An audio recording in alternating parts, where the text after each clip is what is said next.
Hello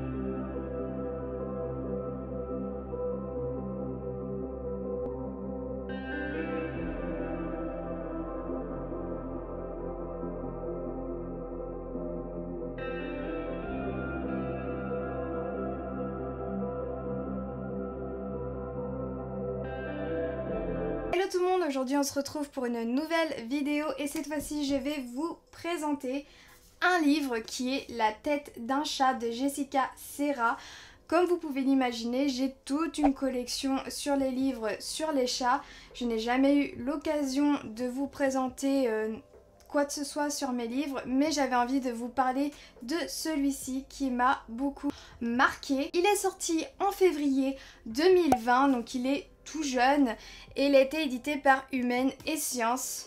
Voilà, donc je vais vous le présenter, vous dire ce que j'ai aimé, bien sûr sans tout vous spoiler. Tout d'abord, comment j'ai connu Jessica. Je crois qu'en fait elle a liké un post sur mon compte Instagram et donc j'ai été voir par curiosité son compte et j'ai vu ce livre et tout de suite ça m'a interrogée parce que Jessica c'est une chercheuse éthologue spécialiste de la cognition animale. Donc si vous ne savez pas c'est quoi éthologue, c'est tout ce qui est lié au comportement. Donc je me suis dit que ça va être un livre intéressant qui ne va pas être bateau et des choses répétées sans cesse que je n'arrive pas, enfin que je lis partout, enfin c'est le truc qui commence à m'ennuyer. Donc là je me suis dit il va avoir matière. Il est composé en 6 parties, on a l'introduction et je vais vous dire les parties en vous disant quelques sous-parties qui m'ont marqué. En première partie, on a comment c'est façonné dans la tête d'un chat. On va introduire par le thème du cerveau. En deuxième partie, une perception du monde bien à lui, quand l'odeur devient souvenir, une vision perçante mais pastel du monde, sa capacité à organiser le monde, un corps hypersensible, la personnalité du chat. En troisième partie, on a un être pensant qui est en sous-partie l'intelligence du chat, comment apprend-il avant même de naître, l'apprentissage par observation. Un être immoral, a-t-il conscience de la mort, sa perception du temps, lui aussi a besoin de rêver, il préfère le rock. En quatrième partie, on a un être émotif, il lui arrive de déprimer, il éprouve du dégoût, empathique ou égoïste, peut-il s'attacher à d'autres, nous aime-t-il vraiment, infocam, point d'interrogation, a-t-il une âme, éprouve-t-il de la nostalgie. Cinquième partie, l'incroyable relation homme-chat, son minois nous attire, un chaton dans le corps d'un félin.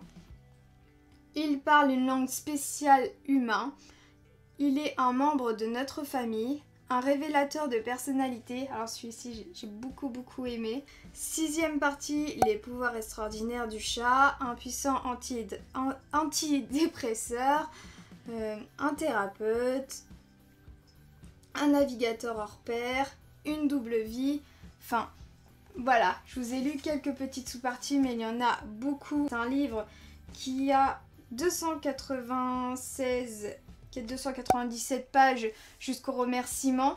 Alors ce que j'ai aimé à travers ce livre, c'est que les arguments, la façon dont c'est construit, c'est basé et c'est justifié par des études, par la science, mais aussi par ses propres expériences personnelles sur ces animaux. Donc ça c'est plutôt intéressant, c'est vraiment deux points de vue différents, mais qui se relient dans tous les cas. Ce livre parle évidemment de chats, mais pas que, on parle de tous les animaux, que ce soit les chimpanzés, les rats, les chiens, les éléphants, les oiseaux, les insectes. Mais au final, ce qui est incroyable, c'est vraiment que toutes ces connaissances sur les autres animaux, elles se lient forcément à ce qu'on veut démontrer sur le chat. Ce que j'ai trouvé très agréable, c'est que aucun animal est rabaissé en quoi que ce soit. On va pas dire oui le chien est plus intelligent que le chat, enfin non, c'est vraiment démontré d'une façon respectueuse et ça j'ai beaucoup apprécié. Un autre point que j'ai aimé, c'est que ce livre ne répète pas toutes les choses qu'on peut trouver Dans tous les livres, vous savez qu'il y a beaucoup de livres sur les chats et maintenant je fais vraiment attention avant d'acheter. Déjà écologiquement, deuxièmement, j'ai pas envie de m'entasser de livres sachant que ça commence à prendre beaucoup de place. Je trouve qu'il y a beaucoup de livres qui reprennent les mêmes choses, comment accueillir un chat,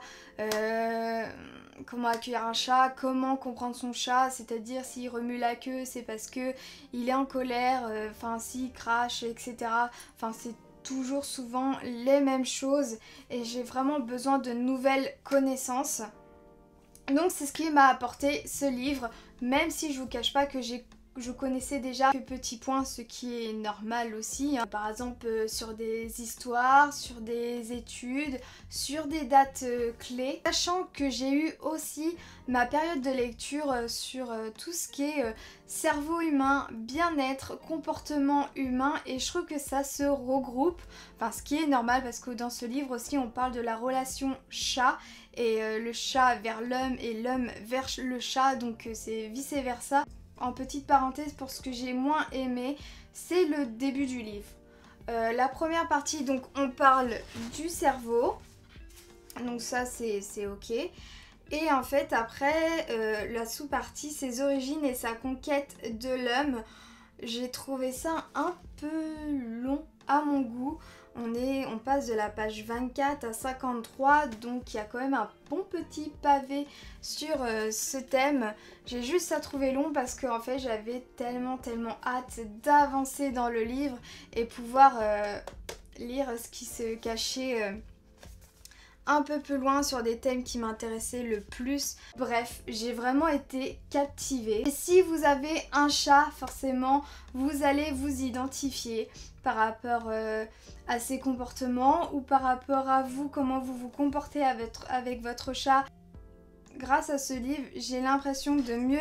Iris, non, pas là-dessus. Non.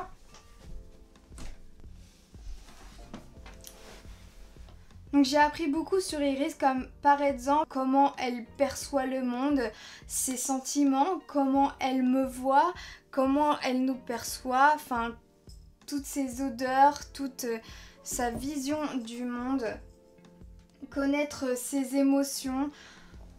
Même si tous les chats c'est pareil, hein, ils sont comme nous, ils ont tous leur personnalité, mais vraiment je trouve que ça ouvre les yeux sur...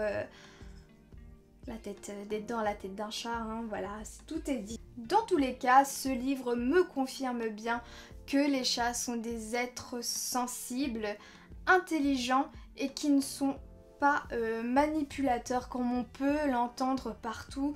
Oui, votre chat vous manipule, toutes ces choses machiavéliques et tout, c'est complètement... infondé et que pour avoir une belle complicité entre son chat, c'est tout simplement de le respecter et votre chat vous respectera aussi. Merci à Jessica encore de m'avoir envoyé ce livre.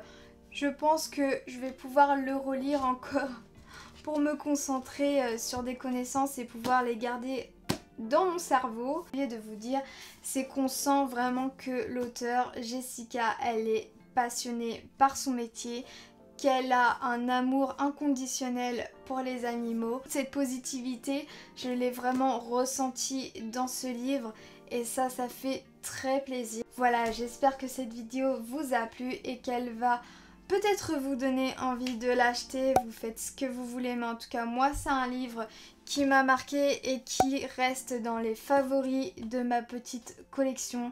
C'est un livre qui se démarque des autres. Voilà, je vous fais des gros bisous et je vous dis à très bientôt pour une nouvelle vidéo.